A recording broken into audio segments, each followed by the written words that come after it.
sacrificing? Why do we not all go to church on Saturday? Well, some of the audience say, well, we should be. No, do not be compelled. Do not be compelled, it says in the New Testament, by the day.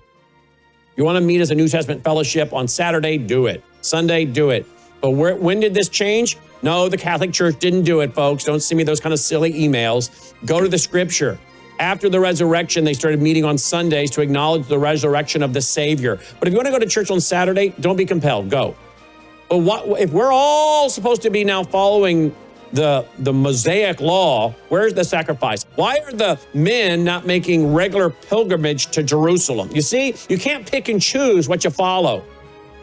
The scripture, when it says Israel, it means Israel. When it says church, it means church. We're going to get into this Sunday night, 8 p.m. Central, from the Bible, folks, with true hermeneutics, not people spiritualizing and allegorizing it away. 9 p.m. Eastern Standard, worldviewtube.com. May God save America. Take care.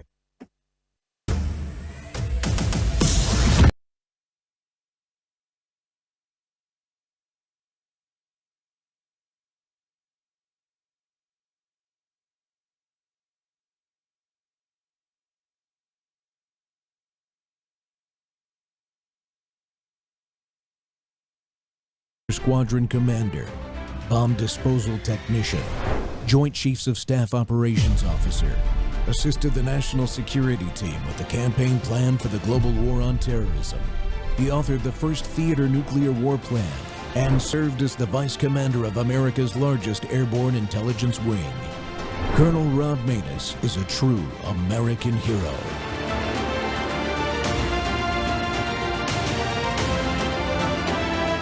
This is Rob Maness Live. Policies are a key driver of the disorder we see on city streets all over America. Catch and release system allows criminals to keep going back out onto the street and reoffending. What this executive order does, it charges your attorney general with identifying jurisdictions all over the country that have cashless bail policies, and then it withholds or revokes federal funds and grants that are flowing to those jurisdictions to ensure that we're only supporting the people who have reasonable common sense policies around crime. So what area does it cover? Potentially anywhere that has a cashless bail policy. So some of the largest cities, some of the most left-wing states in America Almost have adopted. all of them, right? Illinois would be a great example of that, sir. Oh, they have a great cashless bail. You don't even have to go to court sometimes. No, Illinois, I love that state. It's a great state, but it's run so badly by Pritzker. They threw him out of the family business, and he becomes governor.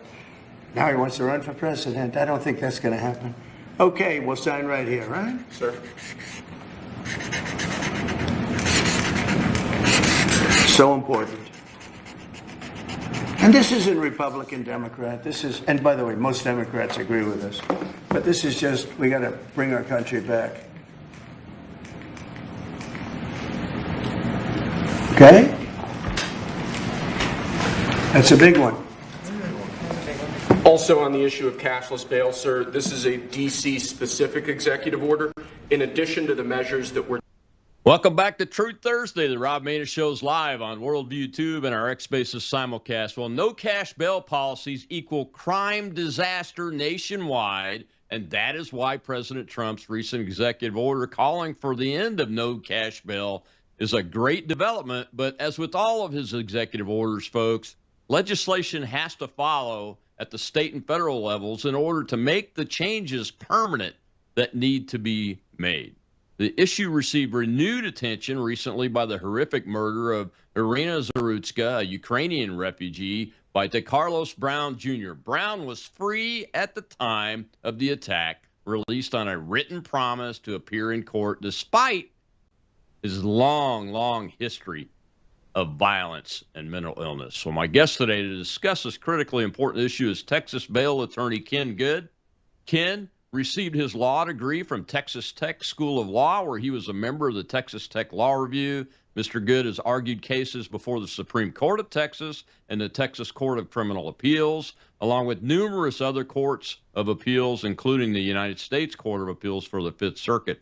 He's the author of Goods on Bail, a practice guide created for the bail industry professionals, and is a board member of the Professional Bondsmen of Texas. In addition, he's written numerous articles on the subject of bail reform, including What Successful Bail Reform Looks Like. That's the title. Ken, welcome to the Rob Maness Show. I know you're traveling, so hopefully we got you. No, thank you very much. Thank you for having me. Hey, thanks for coming on and spending this hour with us. I've been wanting to get an expert on this area on the show for quite a while. Can you just educate the audience a little bit on what is a real bail system supposed to look like? Because I think the average citizen doesn't really know anymore based on all of the crazy policies we have in place. Well, you know what bail is intended to do, or what its job is, to get people to come to court. And so, the principle of bail is, what assurance are you going to give to the court that you're going to return to answer the criminal charges that that you've been charged with. This over politicalization of our criminal justice system has caused us to try, as an experiment, some simple release mechanisms. The name changes wherever you live in different states, and I think Trump's calling them cashless bail. It's just a promise. You're agreeing to promise to come to court, and the reformers say, well, everybody wants to come to court and resolve their cases, but we've learned very quickly that's not true. All these experiments have high failure to appear rates. A high failure to appear rate comes with backlogs, because you can't go forward with the criminal case if the defendant's not there. Backlogs put pressure on courts to dismiss cases, and when you dismiss cases so that the system doesn't collapse, the criminals see that as a green light to commit more crime. And that's really what we have going on across our country in our urban areas. We're trying these experiments on cashless bail that do not work and carry with them high failure to appear rates, and that's what's causing all these problems, or a lot of these problems in our urban cities, because they're dismissing cases, and criminals see that as just a right to do more damage to the public. Yeah, absolutely. We used to have some common sense in this country, but I'm seeing what I think I see anecdotally is that these urban areas that have these policies are just disregarding whether somebody is a violent criminal or not, even a repeat violent criminal, from what we've seen happen in this country. The president's EO that he signed outside of the D.C. executive order, you've had a chance to take a look at that, I'm sure. What are your thoughts on whether they hit the right items to be effective? Well, I think I think one of the issues with Trump is either hate him or you love him. And so anything Trump does carries with it the hate and the love. I think Trump's doing the right thing. I think a lot of times, with the criticism against Trump, he's trying to do what he thinks is right. And I think this does hit the right note. It is putting a spotlight. If we're going to talk about old time politics, as the president, he's putting his bully bull pit, his spotlight on an issue, and the issue is these cashless bail policies and simple release policies that we're seeing in our urban areas. So I think from that standpoint, I think he's hit the right note, and I think the carrot and the stick approach is correct. I just think that the problem I see is whenever Trump highlights something, it comes with a lot of hatred. So in the blue states who already hate Trump, then suddenly they're going to hate cashless bail, even though they're probably already using it. So they're not ever, as long as Trump's in office, they're not going to admit it's not working, even though it's clearly not. And I think the DC model, when he, used law enforcement and flooded DC, shows you we know what to do. We know how to correct the crime problem. It's just now we've got this problem with the far left will not acknowledge that they can't, because if they admit that what they've been doing for the last 4 or 5 years has not been working, and that we can fix it, they're just refusing for the sake of politics, then that would hurt them substantially at the ballot box. So they'll not admit that, and so it just becomes even more politically charged of an issue.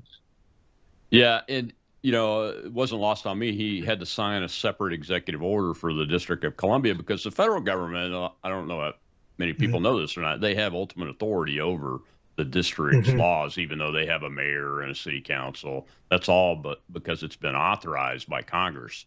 to do that. And the president has vast powers there where he could sign an EO and make the locals do what he wants them to do.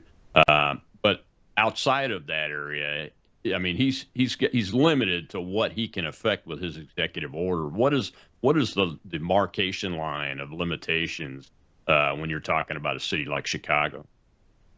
Well, the executive order focuses on the carrot stick approach. We want you to enact these policies, and if you don't, then you're not going to get your federal dollars. And so he's charged the attorney general with highlighting or identifying the federal dollars that can be taken away if they refuse to limit the use of cashless bail in their jurisdiction. I mean, that's not anything new. That's an approach been used by the federal government for a long time. So I think that is the right approach when you're talking about a subject which is just state policy, because bail is run by and large by the states, because the states are they're the number one people. The states are the number one enforcer of criminal laws. I mean, the federal government does it too, but it's on a much smaller basis. So, I mean, he doesn't have the authority to tell a state to do X, but he can say there can be penalties. We can take away the benefits that we give you if you don't. We do that all the time, or the federal government does it all the time in other areas. Yeah, it hadn't been that long since he signed that EO, Ken. But was he right that there is, you kind of alluded to this, is there bipartisan agreement really that this system is not working? It's just they're not going to say it out loud? Well, where we are in this whole criminal justice bail reform movement is the far left will attack anyone in the Democrat Party that doesn't spout the party line.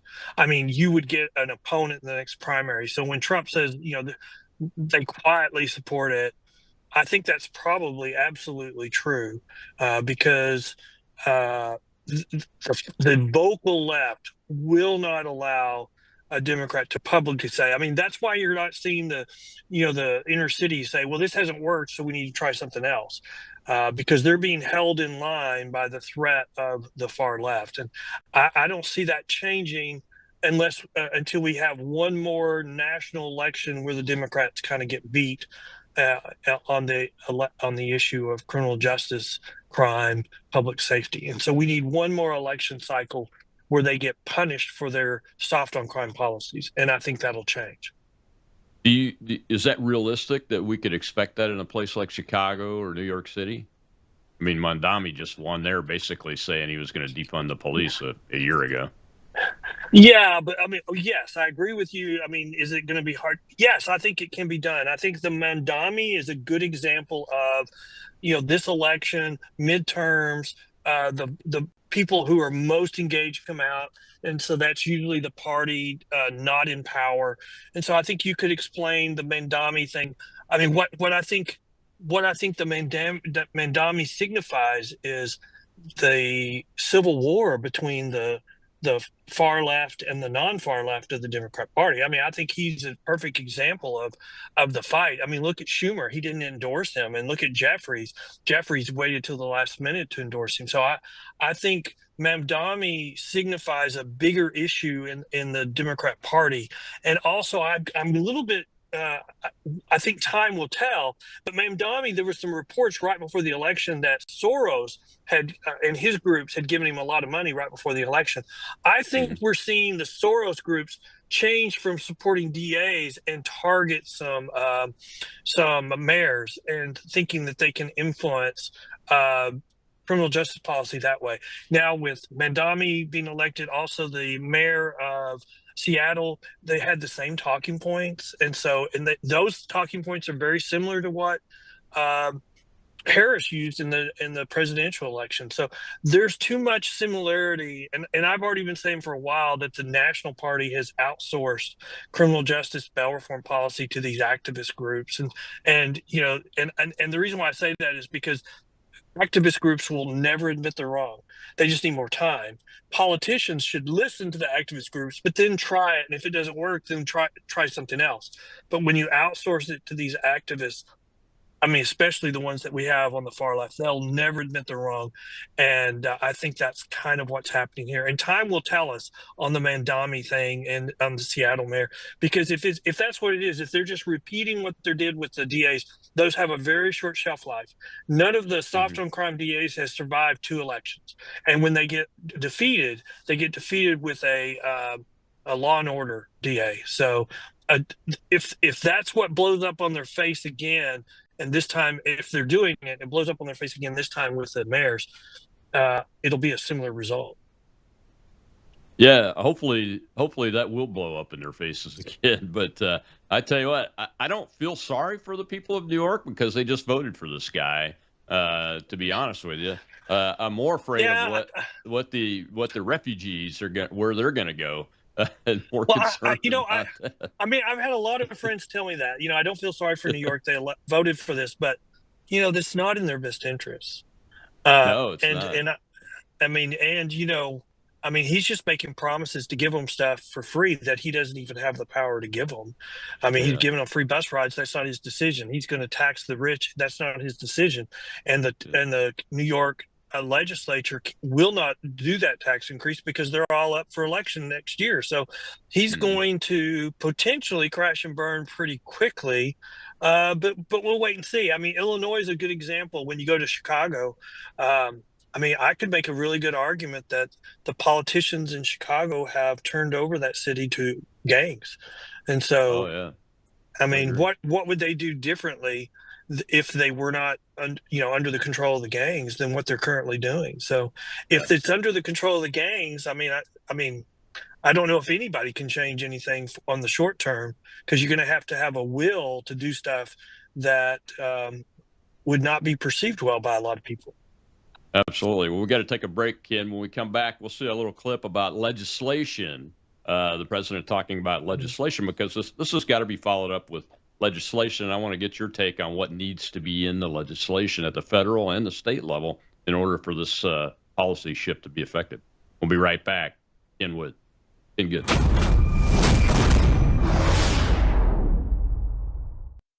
Do you appreciate all the free programming we produce here at Worldview Tube? Well, if you do, we need your partnership now. If you're already supporting us, thank you. If you're not, would you please consider doing so? We have to have a big November and December end of the year giving. Please go here right now to this website, worldviewfoundation.com. Worldviewfoundation.com. You can give through credit card. You can give through PayPal. You'll find our mailing address there if you prefer to support us through the mail. You'll also find our phone number. Simply use that phone number by leaving a voicemail for Melissa or texting her, and my wife will get back with you and help you make your contribution over the phone. We send out tax receipts with our EIN number, well, the first week of February of each year. We, again, have to have a very big November and December as we get ready for pushing out more Christian worldview programming for 2026. So thank you for going now to worldviewfoundation.com. That's worldviewfoundation.com. We have other cities also that are bad, very bad. You look at Chicago, how bad it is. You look at Los Angeles, how bad it is. We have other cities that are very bad. New York has a problem. And then you have, of course, Baltimore and Oakland. We don't even mention that anymore. They're so far gone. We're not going to let it happen. We're not going to lose our cities over this. And this will go further. We're starting very strongly with D.C., and we're going to clean it up real quick, very quickly, as they say. This dire public safety crisis stems directly from the abject failures of the city's local leadership. The radical left city council adopted no cash bail. By the way, every place in the country where you have no cash bail is a disaster. That's what started the problem in New York, and they don't change it. They don't want to change it. That's what started it in Chicago. I mean, bad politicians started it, bad leadership started it, but that was the one thing that's central, no cash bail. Somebody murders somebody and they're out on no cash bail before the day is out. We're going to end that in Chicago. We're going to change the statute. I spoke with Pam and Todd and everybody. We're going to change the statute, and I'm going to have to get the Republicans to vote because the Democrats are weak on crime, totally weak on crime. They don't know why. They want to stop because they get mugged too. But we're going to change no cash bail. We're going to change the statute and get rid of some of the other things. And we'll count on the Republicans in Congress and Senate to vote. We have the majority, so we'll vote. Welcome back to the Rob Maness Show. We're live on Worldview Tube, folks. And Worldview Tube provides you a Christian worldview network. And that's why I chose to keep my show on this network, is because we try to provide that Christian worldview and shows and information that comes from our perspective. And this is Truth Thursday. My guest today is Texas bail attorney and expert, Ken Good. And Ken, the president's talking about the legislation that he has to follow up with there. What does that look like from a federal level versus what it needs to look like from a state level? Because they're two different things, right?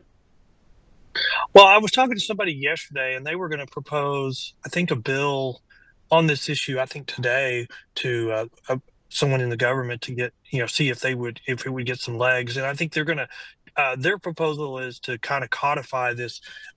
You're going to get rid of these cashless bail policies, or you're going to lose these grants, or this is what you have to do to keep getting these funds.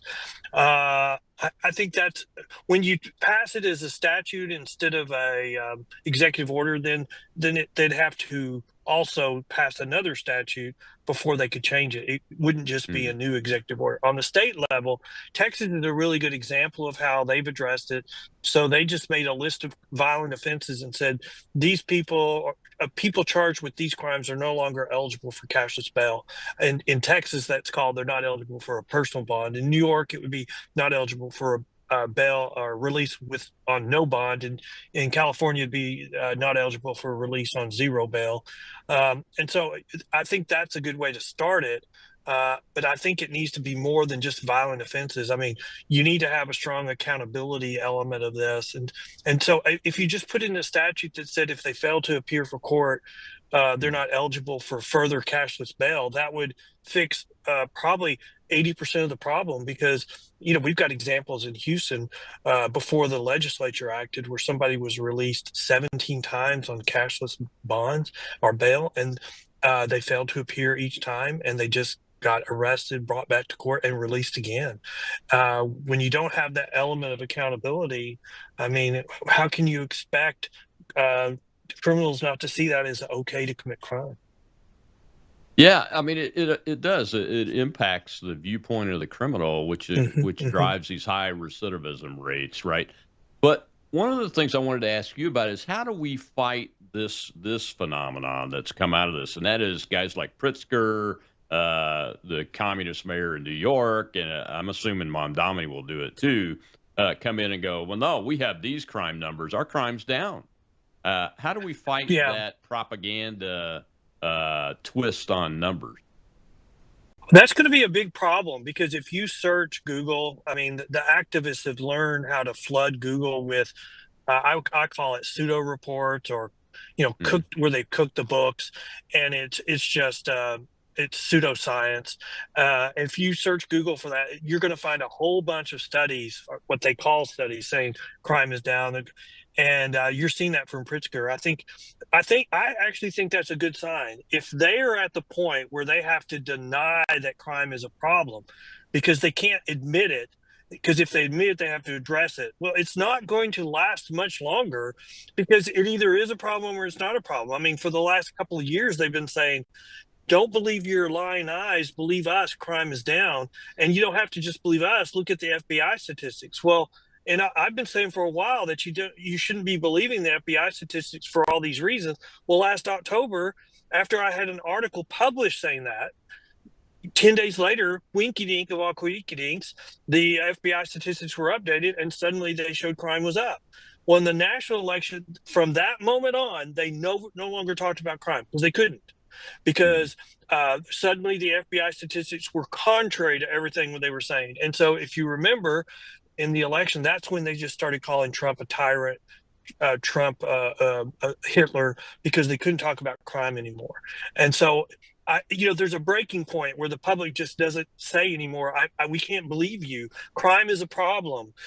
Everything says crime is a problem, but you. And the only reason why you can't admit crime is not a problem is because if you do, then you will be punished for the next several elections because of of the lies you've been saying.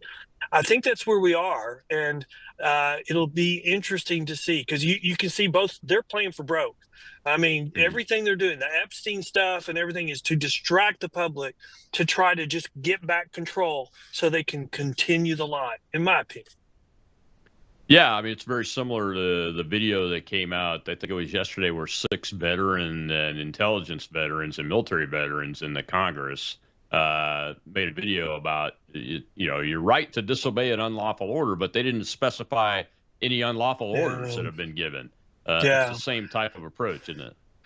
Yeah, that's all distraction, and it's meant to tell law enforcement, I mean, or the military, if you don't follow what Trump is telling you to do, we will lift you up.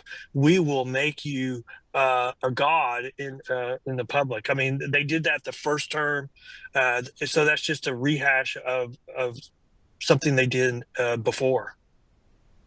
Yeah. I wanted to ask you, as somebody that operates in the bail system every day, when you're talking with other law enforcement colleagues and bail bondsmen, how is the confidence level in this part of the justice system for your average workers that have devoted really and probably large parts of their lives to making this work correctly for society? Well, I mean, I think the bail industry, I mean, a couple of years ago felt like they were under attack. And I always said the bail industry is the low-hanging fruit. I mean, nobody likes a bondsman. I mean, the stereotype is you're just a lying bondsman. You work for 20 and 30 years to get a good reputation. It doesn't take just one mistake and suddenly you're that confirmed stereotype. But what people don't realize is that the bail industry is just mom and pop, industries. They're just small businesses across the country, and they're a lot of times they're second generation, or right now we're into third generation in Texas. So I mean, I look at my family situation, and I look at this and I go, we really got some great families when you're talking about third generation is entering into the family business. And so I describe it as blue collar people with blue collar values. And I think that they're some of the best that we have. What they do every day is get people who've made mistakes to come to court to get their cases resolved. And I mean, the value they give to victims to get their cases to resolution. And if they're found guilty, they get punished. And if they're found innocent, they get released. I mean, that's the one thing that bondsmen do. They get people to go to court. You can't resolve their case without them going to court. So I'm very hopeful. I just think that the period that we're in, and I think we're coming out of it, which is not sustainable. You can't have this amount of crime and the public to allow it to go forward. That's why you see Gascon in LA County get defeated by 20 something points last November. That's why these soft on crime DAs have a very short shelf life, and soft on crime mayors, I think, will follow the same result. They're targeting Democrat areas, so all they have to do is throw a little bit of money at them, and they can defeat the Democrat, and then they are elected in the general election.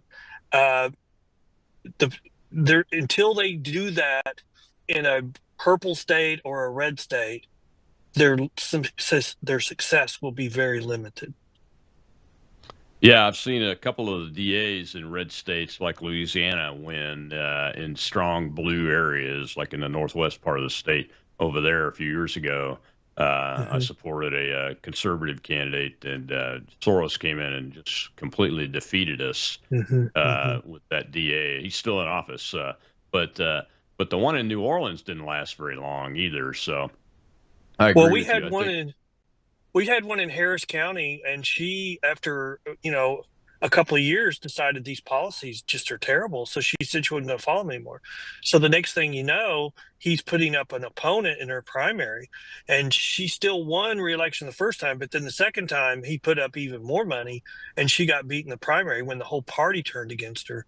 But that one has been very quiet. The new Soros DA in Harris County has been very quiet. He has not enacted a lot of these policies, and so I would say right now he's probably been pretty moderate, and that's probably all you can ask for in a Democrat stronghold right now. Yeah, I mean, I would give anything for a moderate DA in a Democrat city. Because Yeah. they just don't come from that anymore. Down here in the South, as you know, the Blue Dog Democrats are a extinct species for the most part, or they've Yeah. become Republicans quite often. Well, Well, but we're kind of repeating the same cycle we did in the '60s, where we uh, were forgiving on crime, we released people, crime started going up, mm, and then we had a backlash, and that was Reagan and the war on drugs. I would say part of the reason why Trump was elected is we've now had the same backlash, and yeah. so we've completed the same cycle, and we need that backlash to continue one more election cycle to force the Democrats to moderate on crime. Historically, they've been a law and order party. They're just not right now. Yeah, absolutely. We've got to take another break. When we come back, we'll see a clip about Irina, the young woman from Ukraine that was murdered publicly on a train in Charlotte, North Carolina. We'll be right back with my guest, Ken Good, bail bondsman, bail attorney from Texas.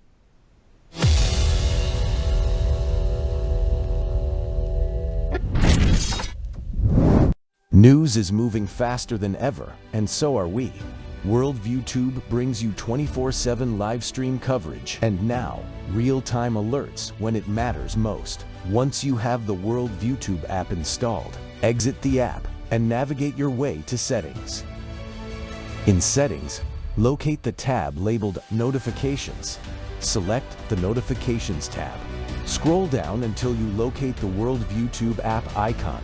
Select the tab, and here you can turn on and customize your notification experience for the Worldview Tube app. News doesn't wait, and neither should you. Turn on push notifications to stay informed. Every headline as it happens.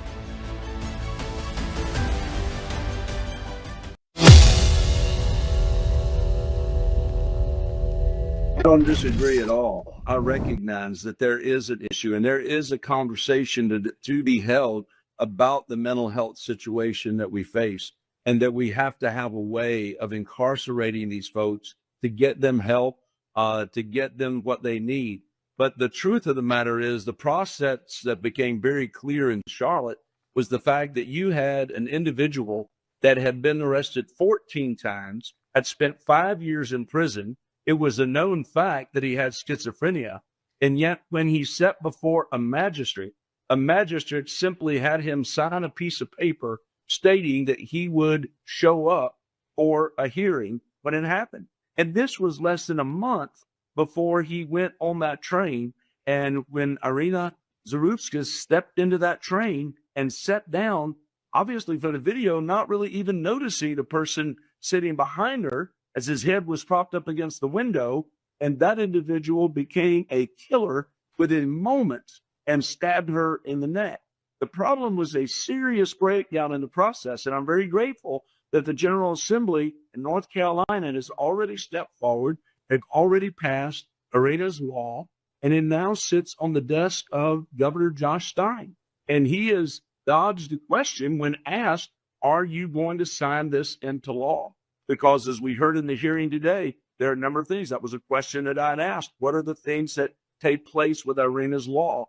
And what are the men that was there that Mr. Woody, that was actually testifying, was able to lay out the things and the steps that would take place that would deal with this cashless bail issue that is a serious issue across our country. Welcome back to the Rob Maness Show. It's Truth Thursday, and we're going to tell the truth about these policies that have resulted in things like Irina Arutsa's murder there in public by a crazy man, which is no excuse, but released 14 times 14 times, and this time released on no cash bail. Just out of the blue, executes this young lady in what's supposed to be a free and safe country to the max extent possible. It's unbelievable. I'm still shocked when I see that. My guest today is Texas bail attorney and author, really, and board member of the Professional Bondsman group in Texas, Ken Good. And Ken, when we look at this, that's what's really elevated this issue up to the top of mind for most people these days, is this murder of this young lady. But one of the things I wanted to ask you about is you have this disparity in accountability, and you've written a guidebook for bondsmen about how to operate as a bondsman. And one of the things that it does is it shows how it's an accountable process when you have a cash bail system and a commercial bail system. And this no cash bail is completely lacking accountability. Am I wrong on that? No, you're absolutely correct. And it's the cashless bail policies are short-sighted. So they're trading off the savings of $45 a day for someone being in jail and sacrificing public safety and crime. And also that impacts commercial property values. I mean, we're starting to see where in these inner cities where they're soft on crime is going up. And so commercial property values are going down. We're now seeing some of those commercial properties being foreclosed on. So they're trading short. I talked to a professor recently, and he teaches a class on the economics of crime. And he would argue that, we should really decriminalize a lot of crime because of the economic savings from putting them in jail. And I'm like, you're completely ignoring the benefit we have by having a safe society. If we don't feel safe, if crime is going through the roof, or we're suddenly making it all legal, then these activities are going to make everybody not feel safe, and that affects everything in our community, in our property values, and people start moving and looking for places where they can be safe. And so we're being awfully short-sighted when we start looking at just an economics of just what we can save these pennies, and we're sacrificing these dollars on the bigger scale of things. And I think that's really what's happening, because these activist groups are using talking points that they have tested with focus groups, but they're not intended to do anything other than just affect just a focus group. It's not real policy. Yeah, I mean, the other thing I wanted to ask you, as somebody that's an expert in this area, is what is the political goal of these no cash bail advocates and elected officials? What goal are they trying to achieve? Because it defies common sense, really, when you're creating a lack of faith in the community, in the justice system, from law enforcement and beyond. I've come up with a bunch of arguments on that one, but the one that I would highlight to you is, I think this started probably 4 or 5 election cycles ago, where 6 months before a national election, there would be some incident that they would start protests over, saying to certain minority groups, you're being mistreated, so you need to get angry and you need to come out and vote, and you need to come out and vote en masse. And that helped them to win several election cycles, very close. But now they've created kind of a riot, and you can't control a riot. I mean, once it gets out of control, because they would have the rhetoric, then after the election, they would go back to business as usual. Well, their supporters started seeing that. So they started electing what I would call these true believers. And so now you've got the far left really pushing those policies. The true believers are getting elected, and they can't admit these things are not working.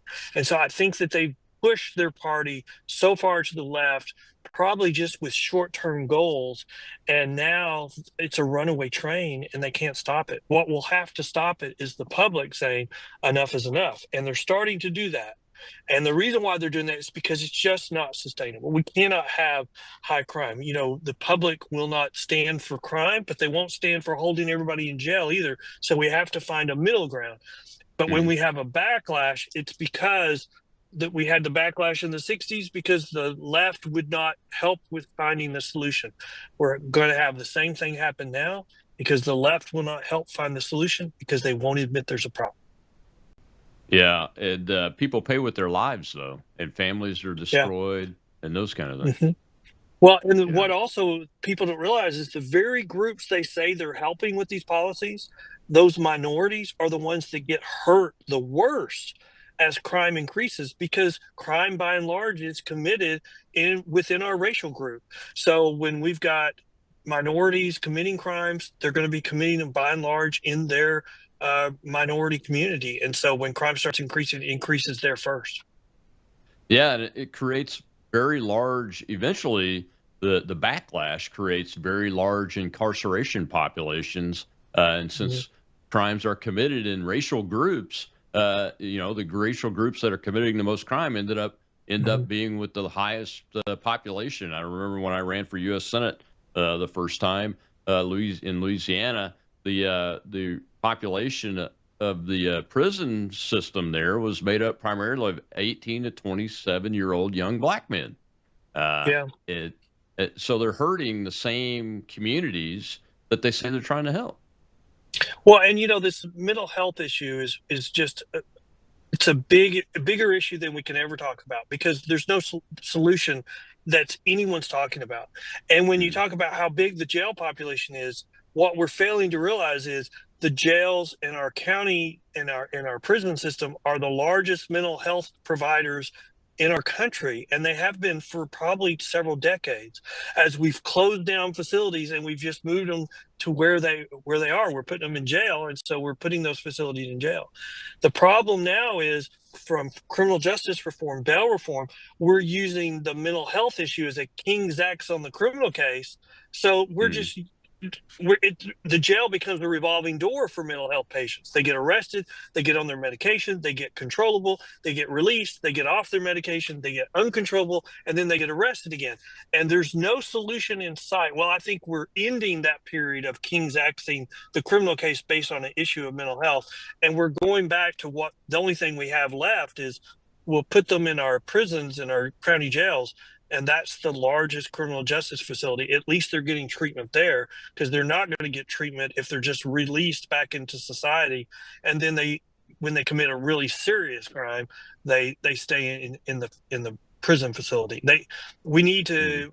I mean, we have to come up with a better solution, and I don't know what that is because the reason why all the mental health facilities closed is because they don't have a constituency arguing for them. So anytime a county needed to cut a budget, they would cut the budget.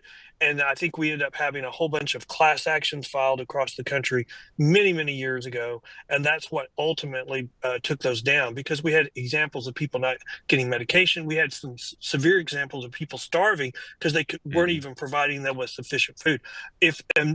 Trump had said, well, let's bring back the mental health facilities. I don't know if the result would be any different. They still don't have a constituency to argue for them. And so we don't have a solution really still. I mean, if you and I could come up with a solution to handle mental health, we would become billionaires overnight because it's that difficult of a problem. Yeah. I remember documentaries back in the 70s when I was a very young man from people like Rivera showing the mistreatment in some of these large insane asylums and everything. But I think you're right, though, that we do have to have an approach that reestablishes long-term mental health care facilities, I believe. But at the same time, how do you establish that constituency so you can maintain the funding, and at what level? Do we use an incentive from the federal government to the states, kind of like we do in education sometimes, and those kind of things? We got to figure that puzzle out. We've got to your best chance for long-term survival and to do well is families. if you've got a mental health problem, re-engaging family. I mean, I have a personal story with a sister who had a 30-year drug addiction to prescription drugs after having a really bad car accident, broke every bone in her face, had a brain injury. Ultimately, she was declared incompetent, and I was her guardian for the last years of her life, and she flourished in an assisted living facility. So I think our best bet is we've got to get people to re-engage with family.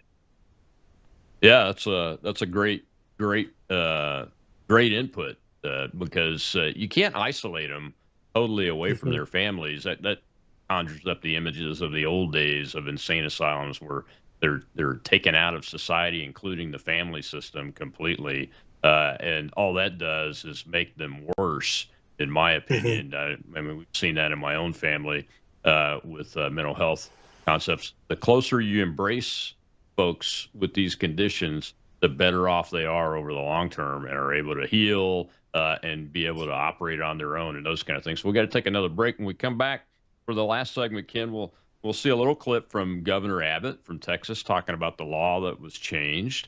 And I've got a hand up over in the audience, so we'll take a question from them before we get to the end of the show. I'll be right back with Texas bail attorney Ken Good.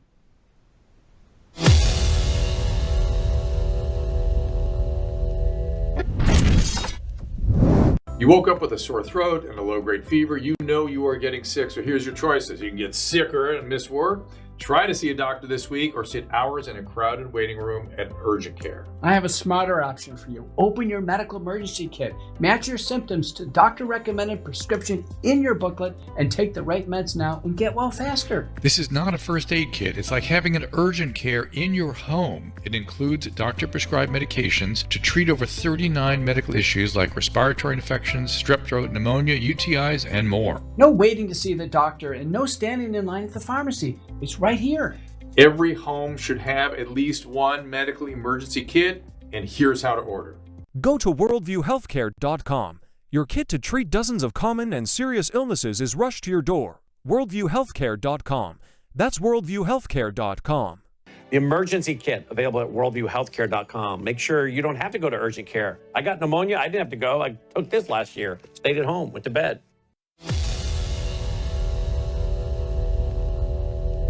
This session, we confronted a crisis, a revolving door bail system that repeatedly released dangerous criminals back out onto the streets. Hundreds of Texans have been murdered by violent criminals who had previously been arrested and released on easy bail. That's why I made bail reform an emergency item this session. An emergency item, bail reform, to get away from catch and release policies and no cash bail, whatever you want to call it. And this is True Thursday here on the Rob Maness Show and the Worldview Tube Network and our X Spaces simulcast. And we've got our audience. And my guest today is Texas bail attorney Ken Good, who's also on the board of the Professional Bail Bondsmen of Texas. Ken, the governor there is talking about the bill that was passed. Should this bill be a model for other states to follow, or does it need more things besides just a list of these crimes that you talked about earlier? You know, Texas has been dealing with bail reform for 4 sessions now. So their major bail reform was passed probably 3 sessions ago for SB 6. They tried to amend it 2 years ago, and then they tweaked it and added to it this session in SB 9. But they also enacted Constitutional Amendment Proposition 3, SGR 5, which was, it listed, they're calling it the Abbott 9 offenses, where if you're accused of one of those 9 crimes, the DA has the ability to request that you be detained and not released on bail. And they also gave the DA on those 9 crimes, if the judge sets bail and the DA thinks it's too low, then he can appeal that immediately to the Court of Appeals. And the Court of Appeals has to issue an opinion very quickly. So, I mean, they're really putting the onus on the district attorney's office and giving them the right to appeal. And so they're trying to give a lot of oversight to judges who are not either following their directives, their statutes on bail, or are not doing what they should be doing. Yeah, in the research for this show, I came across a clip that I chose not to use. I went with this one. Anyway, but it was a clip about a story about a judge that disobeyed the law almost immediately. Well, It's they crazy gave out the there. ability for the they've added to the ability of the Judicial Council in Texas to remove a judge who's not Yeah. following the bail statute, and if someone files a complaint, he has to be suspended within 21 days. So they're really Good. serious about these judges who are not following the law for political reasons.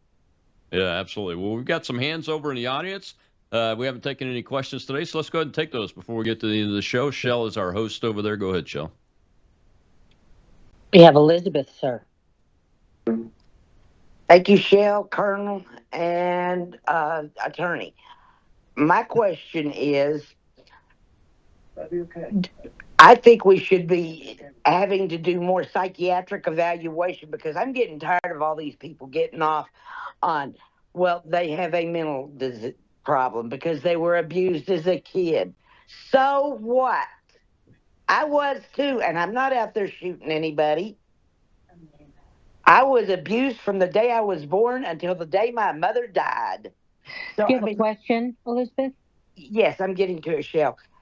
So is there anything going to be done about all these people being able to say they've got these mental illnesses when they don't? They're using that as a way to get out of trouble. I think that's a very good point. It's a point that I've been arguing for a while because in the mental health world, counselors are taught always support the mental health patient. Always take whatever they say at face value. And so when we try to overlay the criminal justice system on that and they say they have a mental problem, well, we don't triage that. We don't evaluate whether it's true because the mental health people are taught to be supportive. And so I've said this very same thing. If we're not careful, career criminals will see what's happening and they'll say, oh, I've got a mental health problem. And suddenly we'll King's X the criminal case. I think that's been a problem for a while, but I think it's coming to an end as this criminal justice reform failure, and this is one of them, has happened more. And under the law, it's a very limited thing that will keep the criminal case from going forward. If you have mental problems, you still, if you understand the consequences of your actions, you still have the ability to answer for them. The problem is counties don't want to pay for the medications. Jail, the prison system doesn't want to pay for the medications. I mean, I understand all that, but it can't be a King's X over the criminal case, and we have a revolving door in and out of the jail, and we're just arresting the same people over and over and over. It's a great question. It highlights the problems and the difficulty on this area of the law. Yeah, it is very difficult. We got one more question. Let's go ahead and take that. Go ahead, Joe. We have Reba, sir. Hi, Colonel Maness and Shell and Drex and everybody. You say, I have a question because it is my understanding that our prison systems are quite profitable. Don't tell me we don't have money to help these people. We don't have the money to offer the drugs, the prescriptions, whatever, Suboxone for the heroin addicts who need help getting up. There is money there. It is where it's being spent that creates the issue. Am I wrong on that? Because I think Texas prisons are some of the most profitable prisons across the nation. We make a lot of stuff in our prisons, very cheap labor, slave labor. So where is that money going? And I think it should be input to an actual rehabilitation program. So there's my question, if you can figure it out. Well, I think this is a issue that probably would require some additional research looking into. I think that historically what you're saying probably was true, but I don't think that's true anymore. I don't think we can make somebody work in prison anymore. And I think there would be a lot of people that would argue that's part of the problem with the prison system. I don't think we look at prisons as profitable. I mean, I was immediately thinking maybe we've got some private prisons and maybe that's what we're talking about. But I don't think the legislature in Texas looks at prisons as profitable. I think that they think the opposite. And so, may I interject? Yes. May sure. I interject? Go ahead. Go ahead.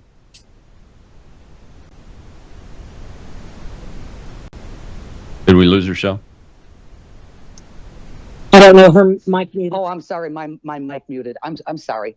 A law-abiding person here, never spent a day in prison, never had handcuffs on, but I have worked in smaller jails and so forth. Yeah. But I do know, I don't know if anybody familiar with Tina Peters. She wrote a letter on how those women in the prison that she is in, they are forced to work 40-hour weeks, sometimes more. They get paid $13 a week. That is slave labor. This is going on in Texas prisons. We have nonviolent criminals who are trustees. They're in prison for life. Sure. They're driving trucks. I hear you. I'm not sure it's an additional question, but I appreciate the additional information. You know, I thought we were going to the privatized prison area too, Ken, because there is a certain element of the management of those that some people believe drives them to want to have increased prison populations.